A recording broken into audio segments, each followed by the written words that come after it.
Okay, I think we'll make a start then. I'm not going to use the mic today, so I prefer just to speak straight to you. So I'll just introduce myself first. My name's Andy McLaughlin, and I'm Managing Director of Sandler.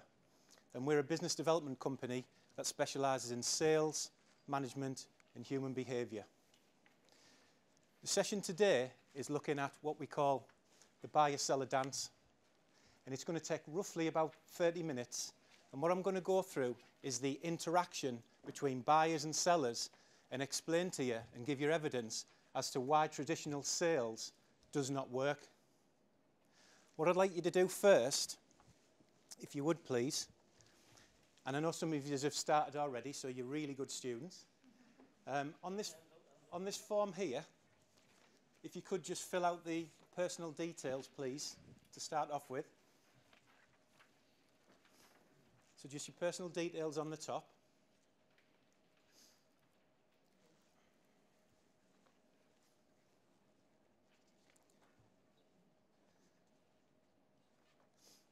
And then I'd like you to identify 3 of your biggest sales challenges.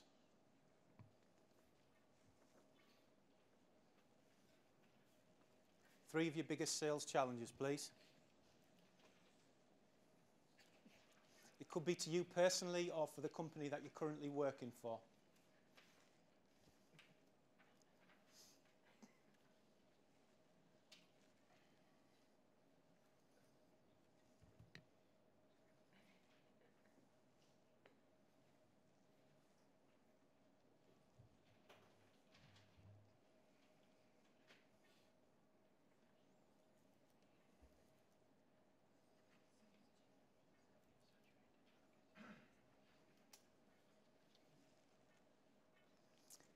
And if you've done that, underneath, I'd like you to try to, the best you can, to quantify that in terms of money.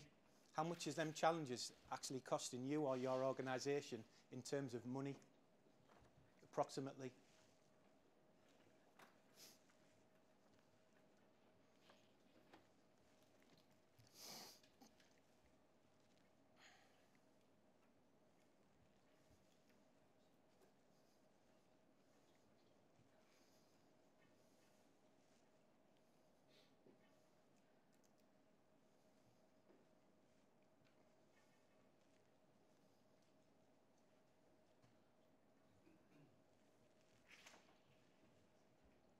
And then the next section is from a scale of 1 to 10. How committed are you to try and address some of these issues? 1 being that you're not committed at all, and 10 being that you're extremely committed. Just circle one of them if you would, please.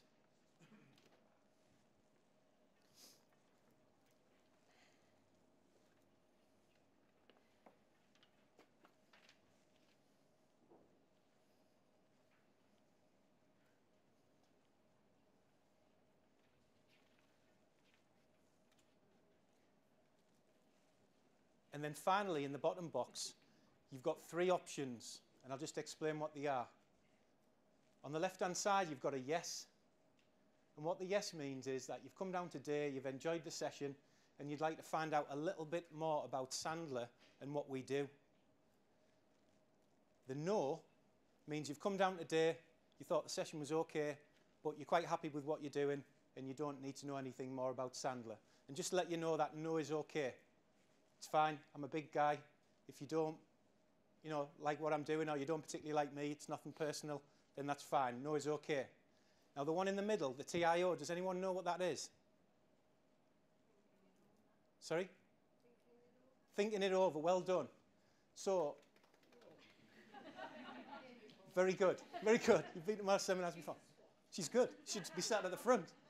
Think it over. 9 times out of 10 in the business world, what does a think it over mean? It means a no, but they're just too polite to tell you. Okay? So for the purpose of this exercise, put a cross through the think it over, because we're not going to have a think it over. It's just a yes or a no at the end. Okay. £12 billion and 150,000 additional staff if more was done to improve selling skills in the North East. That was the result of some extensive research that the NEC and the Learning and Skills Council, Northern Rock and one North East produced in 2007. So they spent roughly about 18 months with this research, and that was the kind of cost to the North East economy. Some of the headlines from the research. 53% said that sales training could be improved. Only 7% said that sales training met with their needs. And finally, 47% of companies who deliver sales training in-house in the North East is done so by people who have no formal training qualifications.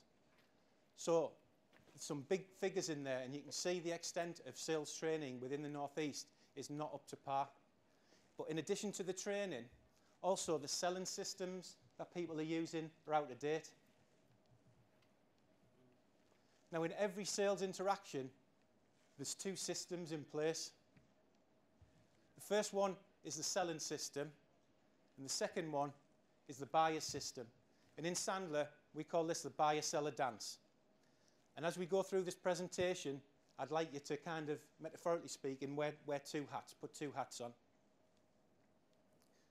Okay, firstly, in the seller's system, the first step is to qualify people. And the way people do that, and some people in other sessions have talked about it today, is doing demonstrations and prospecting. And really what you're trying to do there is to find a match with your customer. So you might go to one-to-one meetings and give free talks, etc. And as you do this activity, what you're trying to do is fill your pipeline. And somebody in the presentation prior to this was talking about filling your pipeline. Because ultimately what happens is if your pipeline runs dry, then you've got no money coming in. So initially, in the seller's system, the first step is to qualify your prospect. But the buyer, what the buyer does, the buyer will mislead you. Has anyone ever been into a shop to buy something? For example, you might go into an electrical shop, these big electrical stores, and you walk in, you've got your hands in your pockets, and as you're walking through the store, somebody approaches you and they say to you, "Good morning, sir, can I help you?" And what's the first thing you say? Just looking, exactly. But you may have the money in your pocket to buy something, but you say just looking. Now, does anyone know why you do that? Can anyone think of why you do that? It's an evasive approach. Very good. It's an evasive approach, isn't it? It's a form of self-protection, okay? And you don't want somebody to try and close you and try to sell you something you don't really want. So the first thing that comes out of your mouth is, "I'm just looking." That's what you do. So if you like, it's a bit like a game of poker where you're keeping your cards close to your chest and you don't really want to give anything away. So you keep your cards close to your chest. It's almost as if, because it's a salesman, you can say anything and still go to heaven, isn't it? Show of hands in this room, bearing in mind it is just in this room and no one will ever find out. Who's ever told a white lie to a salesman? Yeah? What have you said, Peter?